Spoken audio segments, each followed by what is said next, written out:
Sabi ng judge sa akin, you have a better future. Sabi niya. I saw, sabi niya ganyan na, you will succeed more. Wow. Sabi niya, all you have to do is just to go out, make sure na magagawan mo ng paraan na matapos ang problema mo. Sabi niya, and then start your life again. Yun po yung sinabi sa akin ng judge. Well, sabi ko pa, pag-iisipan ko, I don't know. And hindi ko alam, ginano niya na pala na for release na. Wow. Tapos, after 3 days, tinawag ako, naayos na yung papers ko, pinalabas niya na ako. Wow. So, that's why I'm here po. Nakakatawa. Meron akong natutunan din sa sinabi mo. Yung dapat hindi lang perseverance pala meron ka. Sa kabila ng mga problema mo sa buhay, diba? At nasa loob ka ng kulungan, diba? Yung wag tayong mawawala ng pag-asa. Totoo yun. Diba? Kaya maganda yung sharing ni Joanne sa atin, mga ka-journey. Bukod sa dapat magkaroon tayo ng perseverance, dapat hindi din tayo mawawala ng pag-asa, right? Oo, totoo yun. Kasi kung meron tayong pag-asa, alam, lalo na yung sinabi ni Joanne, na alam niya na meron siyang future. So, pinanghawakan niya yun. At yun yung promise ni God sa kanya, yun yung naging pag-asa niya. At pag tayo din po kasi, pag hindi tayo nawala ng pag-asa, we will continue to press on. Right, Yes. right. So, Joanne, ultimately, nakalabas ka ng kulungan. Yes po. Okay. So, after mong makalabas ng kulungan, ano na ba meron na bang nagbago? Ano na si Joanne ngayon? Malaking adjustment na naman po. Syempre, kasi wala na akong trabaho.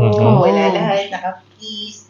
Tapos, yung situation. Pero, sabi ko nga, despite na hindi naman po kasi nawawala yung problema. Okay. Yeah, Nandyan true. at nandyan yan eh. Right, Yes, right. that's true. Ang ano lang po dyan is kung paano mo haharapin ang problema. Ayun, yun Yes. na napaganda rin.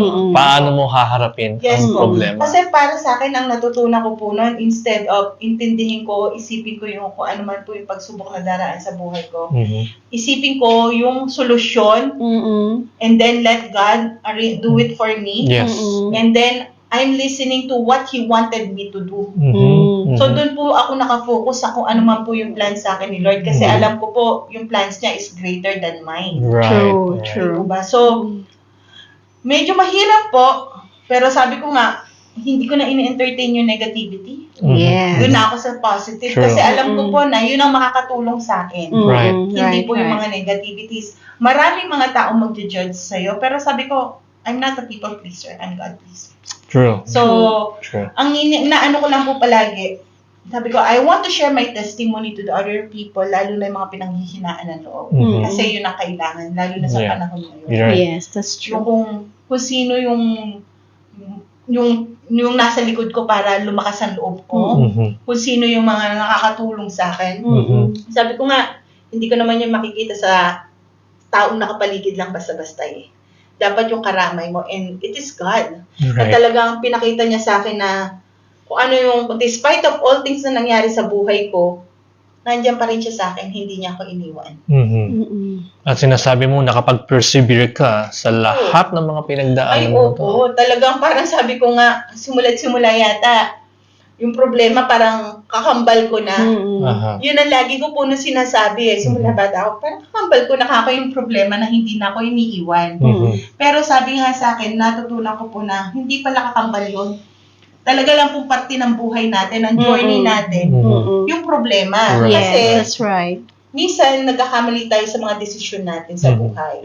Tama. Pero wag daw isipin ang problema.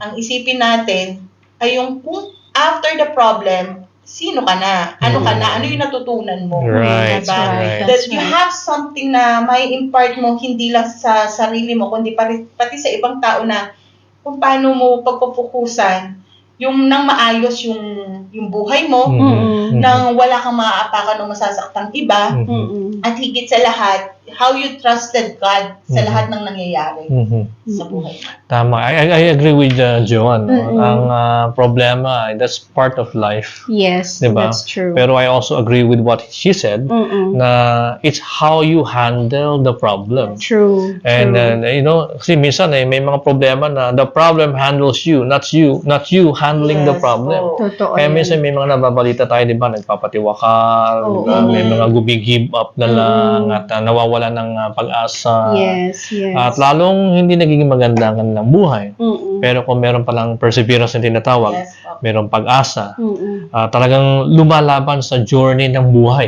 Yes. Ano? Oo. Ito yung mga nagtatagumpay. Oo. Yeah, Em? Yeah, tsaka maganda yung sinabi ni Joanne na yung not to focus on the negative side of Right. things. Right. Kasi sabi niya, kasi there was acceptance already, na-accept yan na nga, oo, meron talagang problema, pero hindi niya kailangang mag-dwell doon. Yes po. Rather, nag-ano siya na, I'd rather be positive and think and focus on the fact that God is there. Exactly. That God is holding her Right. and that God is helping her through it all. Exactly. Mm-mm. At by the way, walang problemang permanent. Yes. Yes. Diba, po. Joanne? Ang lahat po ng problema dumarating sa buhay natin, Yes.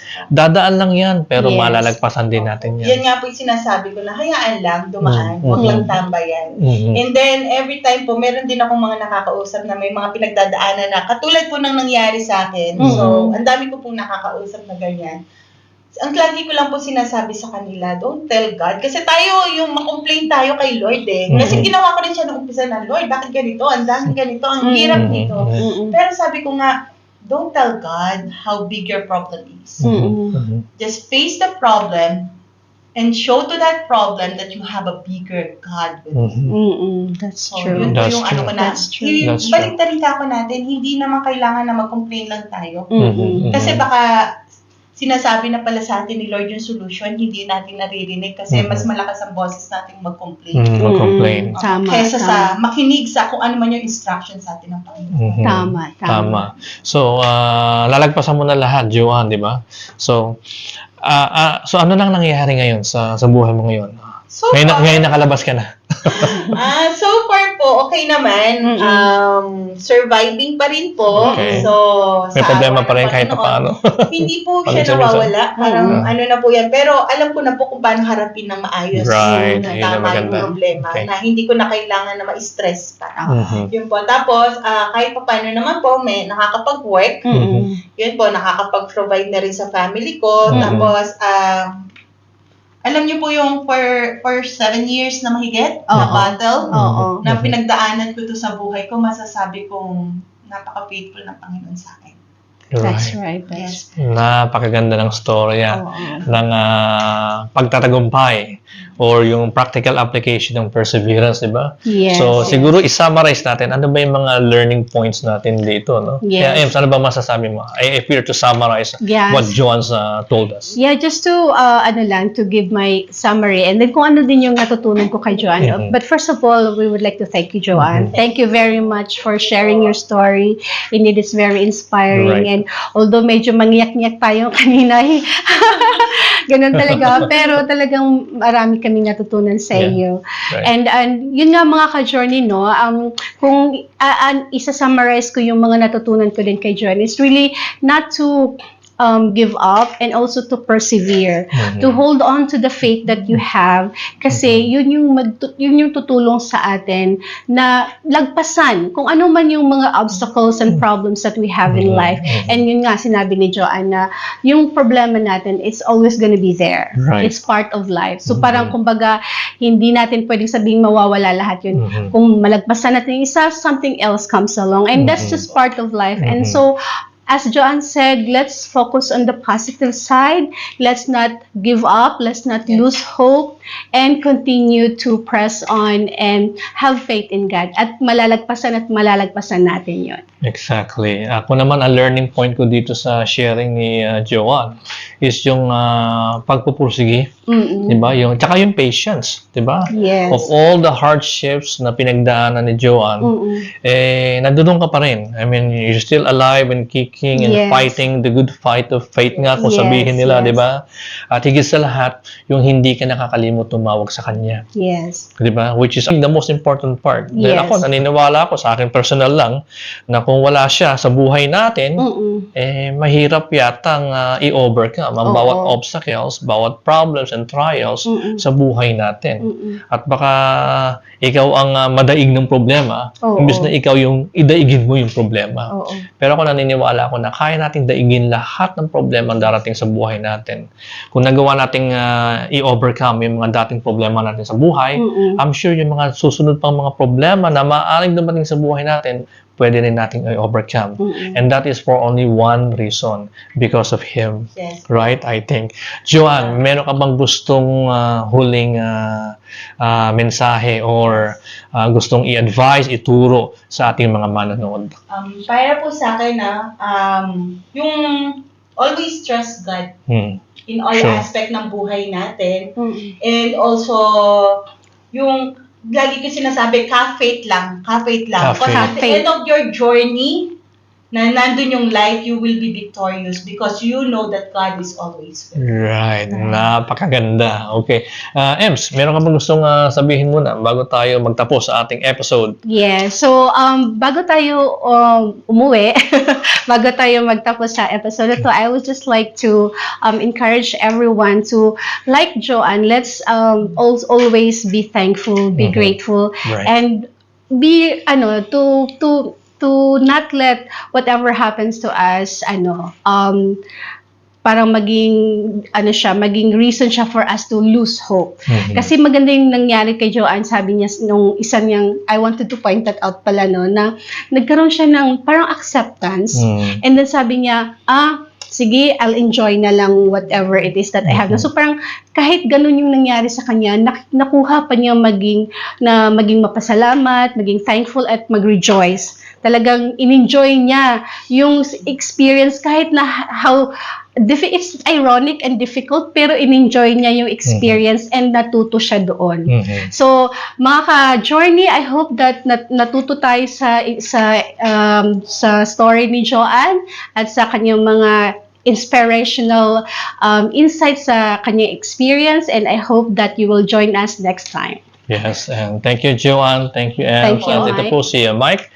And again, ang lagi kong paalala sa inyo, trust in the Lord with all your heart. Lean not on your own understanding. In all your ways, just acknowledge Him and He will make your path straight. Tiwala lang po. Okay? So, abangan po ninyo ang aming susunod na episode. Sana po ay patuloy kayo makinig, patuloy kayo manood. Kung hindi pa kayo nakapag-subscribe, pakisubscribe lang po dyan in that link. At kung meron pa kayong mga comment lang din po kayo. Kung may tanong po kayo, pwede po kayo magtanong.